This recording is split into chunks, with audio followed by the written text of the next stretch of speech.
તે કઈ રીતના બનાવી તે હું તમને બતાવું છું, જેથી કરીને બ્લોગમાં કન્ટિન્યુ રહેજો. કેમ કે શ્રાવણ મહિનો ચાલુ છે તો બધા લોકોને છે તે ઉપવાસ છે, વ્રત હોય છે, ઘણા લોકો 11 છે તે પણ રહેતા હોય છે, સોમવાર રહે તો તેના માટે સ્પેશિયલ આપણે કાચા કેળાની ફરાળી ખીચડી બનાવી છે.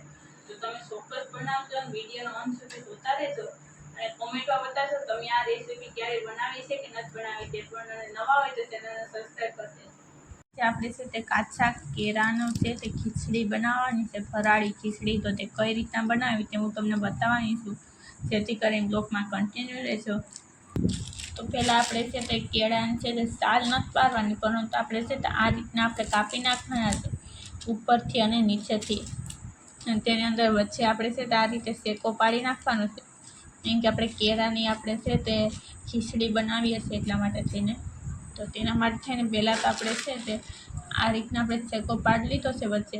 તો હવે છે તેને આપણે મેં કુકર લીધું છે, તમે તપેલીમાં પણ તેને બાફી શકો છો. પહેલાં કેળાને આપણે બાફવાના છે, તો પહેલાં આપણે આ રીતના આપણે ફટકા કરી નાખી દઈએ અંદર કેળાના આ રીતે.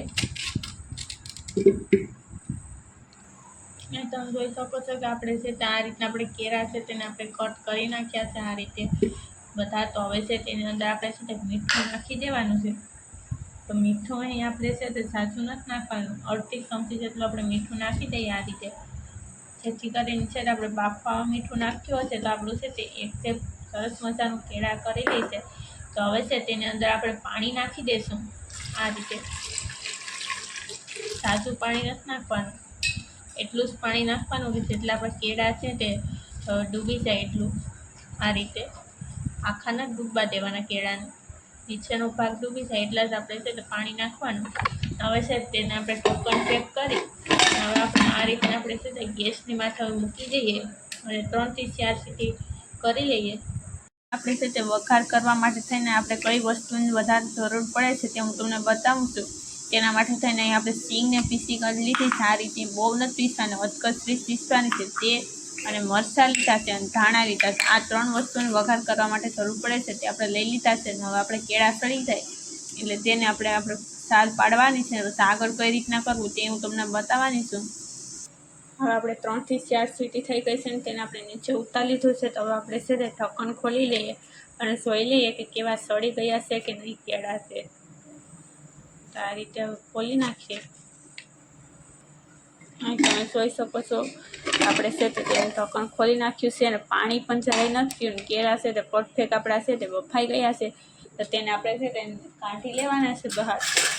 તેને આપણે છે તે આ રીતના આપણે કાઢી લઈએ, એક એક કરીને કાઢતા જવાના છે ને. અહીં આપણે છે તે આ રીતના આપણે એક વાસણ લીધું છે તેની અંદર કાઢી અને તેની સાલ છે તે આપણે અલગ પાડી દેવાની આ રીતે.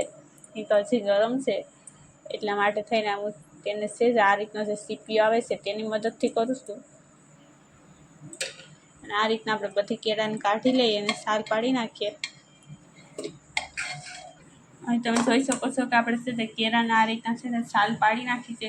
તો અહીં આપણે જે છે બટેટા છે તે ક્રશ કરવા માટેની જે આવે છે તેનાથી જ આપણે છે તે કેળાને પણ ક્રશ કરવાના છે આ રીતના. એટલે કેળાનો પણ માવો બનાવી નાખીએ મતલબમાં આ રીતે, કેમ કે આને આપણે ખીચડી બનાવવાની છે ફરાળી. તો તેના માટે થઈને આપણે તેનો પણ માવો બનાવી નાખીએ કેળાનો, જે રીતનો બટેટાનો માવો હોય છે તે રીતે. અહીં તમે જોઈ શકો છો કે આપણે છે તે કેળાને છે તે બાફેલા હતા તેને ક્રશ કરીને માવો ટાઈપ બનાવી નાખ્યા છે આ રીતે. હવે તેને આપણે વઘાર કઈ રીતના કરો તે હું તમને બતાવવાની છું ખીચડી બનાવવા માટે. તો અહીં તમે જોઈ શકો છો કે આપણે ગેસ માથે થઈને આપણે તેલ ગરમ થવા મૂકી દીધું છે અને તેલ છે તો આપણે 3 થી 4 ચમચી જેટલું આપણે તેલ લીધું છે. તો તેને આપણે ગરમ થવા દઈએ પહેલાં તો. તે ગરમ થાય એટલે તેની અંદર આપણે તરત જ આપણે છે તે જીરું છે, તલ છે તે વસ્તુ નાખી દઈશું. તો અહીં આપણું તેલ ગરમ થઈ ગયું છે. પહેલાં તો આપણે જીરું નાખી દઈએ 1 ચમચી જેટલું, તેને આપણે પકડવા દઈએ. તે પકડી જાય પછી આપણે તેની અંદર આપણે છે તો અહીં 1 ચમચી જેટલા આપણે સફેદ તલ આવે છે તે લીધા છે તે પણ નાખી દેવાના છે. જીરું પકડે એટલે એ કહે છે ઉપવાસનું હોય છે એટલે ખાસ ધ્યાન રાખવું કે રાઈ ન ખાય. એટલા માટે આ રીતના આપણે તલ નાખી દઈશું આ રીતે. તેને આપણે ઢક્કન ચેક કરી દઈએ એટલા માટે આ રીતે. હવે તેની અંદર આપણે મરચાં નાખી દઈશું. હવે ગેસને આપણે છે તે હાફ સ્લો કરી દેવાનો. હવે તેની અંદર આપણે છાશ નાખી દઈએ. છાશ નાખીને આ રીતના ઢાંકી દેવું, જેથી કરીને વઘારની સ્મેલ છે એવી જ રહે. હવે છે તેને આપણે ઉકળવા દેવાનું છે, પરંતુ તેની અંદર આપણે મસાલો કરી નાખીએ. તો મસાલો કરવા માટે થઈને અહીં આપણે પહેલાં તો આપણે છે તેની અંદર આપણે લાલ મરચું આવે છે તે નાખવાનું છે. તો અહીં લાલ મરચું આપણે નાખી દઈએ. તમે જે પ્રમાણે તીખાશ ખાતા હોય છે તે પ્રમાણે નાખી શકો છો લાલ મરચું. હવે તેની અંદર સ્વાદ મુજબ મીઠું નાખવાનું છે.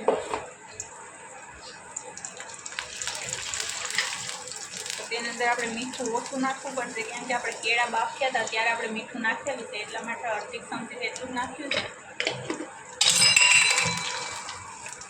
હવે તેની અંદર આપણે હળદર નાખવાની છે. તો અહીં આપણે અડધી ચમચી એટલે હળદર નાખી દઈએ આ રીતના. અને હવે આપણે છે બધા મસાલાને છે સારી રીતના મિક્સ કરી લઈએ આ રીતે. અને હવે ગેસને આપણે હાઈ કરી દઈશું અને તેને ઉકળવા દઈએ બધા મસાલાને. અને પછી આપણે તેની અંદર નાખવાના છે તે આપણે નાખી દઈએ. પરંતુ એ ખાસ ધ્યાન રાખવું કે જો તમે ઉપવાસ હોય કે વ્રત હોય કે જો સોમવાર રહેતા હોય અને જો તમે લાલ મરચું ન ખાતા હોય તો તમે છે તે મરચાંને લીલા મરચાંને પણ તમે વધારે નાખી શકો છો અને લાલ મરચાંને સ્કાઈપ કરી શકો છો. હવે તમે જોઈ શકો છો કે આપણે બધા મસાલા મિક્સ થઈ ગયા છે સરસ મજાના. હવે તેની અંદર આપણે છે પીસેલી આપણી સિંગ છે તે નાખી દઈશું આ રીતે. હવે તેને સારી રીતના મિક્સ કરી લઈએ આ રીતના. હવે છે તેની અંદર આપણે નાખી દઈશું કે અહીં આપણે છે તે માવો તૈયાર કરીને રાખ્યો છે કેળાનો તે નાખવા પહેલાં આપણે ગેસને હાફ સ્લો કરી દેવાનું. અને હવે આપણે છે તે બધો માવો છે નાખી દઈશું આ રીતે. કેમ કે આપણે કેળાનું છે તે એકદમ તમે જોઈ શકો છો કે કડક એવો છે તો આપણો માવો તૈયાર થઈ ગયો છે. તે આપણે આ રીતના નાખી દઈએ. હવે સરસ મજાનું મિક્સ કરી લેશું. કેમ કે આપણે ખીચડી બનાવવા માટે છે, જો તમે આ રીતની ફરાળી ખીચડી તમે બનાવો છો તો જે લોકો છે તે કાચા કેળાનું શાક નથી ખાતા, પરંતુ ખીચડી તમે ચોક્કસ ખાશે તે લોકો. કેમ કે તેનો આ ઉપવાસમાં પણ તેનો યુઝ કરી શકાય છે. આને આપણે મિક્સ કરી લઈએ સારી રીતે. એવું લાગે તમે હજી તેની અંદર છે તે છાશ છે અથવા પાણી પણ નાખી શકો છો આ રીતના. તમે જોઈ શકો છો કે આપણે છે તે આ રીતના સરસ મસાલો મિક્સ કરી નાખ્યા છે કેળાને. અને તેને થોડી વાર માટે જ આપણે હલાવવાનું છે, એટલે છે તે સરસ મસાલો આપણું મિક્સ થઈ જાય બધા મસાલા સાથે. આપણે કેળાનો માવો આપણે તૈયાર કર્યો છે તે આ રીતે. હવે તમે જોઈ શકો છો આપણે 3 થી 4 મિનિટ હલાવ્યું છે ને એકદમ સરસ મસાલો રેડી થઈ ગયું છે. તો ગેસને આપણે ઓફ કરી દઈશું પહેલાં તો. હવે છે તેની અંદર આપણે ધાણા નાખી દઈશું આ રીતના. લીધા છે તે આ રીતના. અને હવે તો તેને આપણે સારી રીતના મિક્સ કરી લઈએ ધાણાને પણ.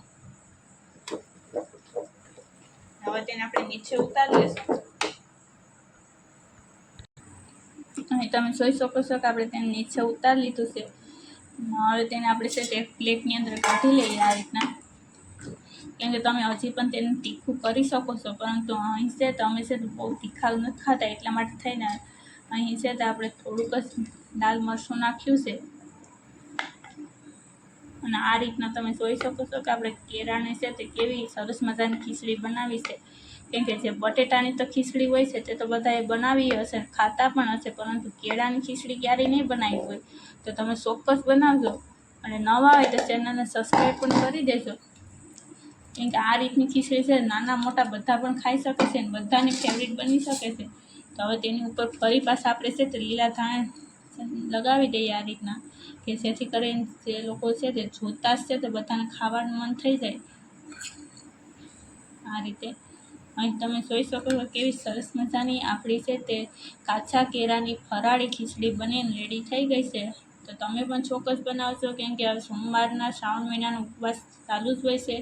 કેમ કે ઘણા છે તે એકઠાણા કરે છે, તો ઘણા છે ઉપવાસ કરતા હોય છે. તો તેની માટે થઈને સ્પેશિયલ આપણે છે તે કાચા કેળાની ખીચડી બનાવી છે. તો તમે પણ ચોક્કસ બનાવજો. નવા હોય તો ચેનલને સબસ્ક્રાઈબ કરી દેજો, લાઈક કરી દેજો, શેર કરી દેજો અને કોમેન્ટમાં બતાવજો તમને આ રેસીપી કેવી લાગી છે તે.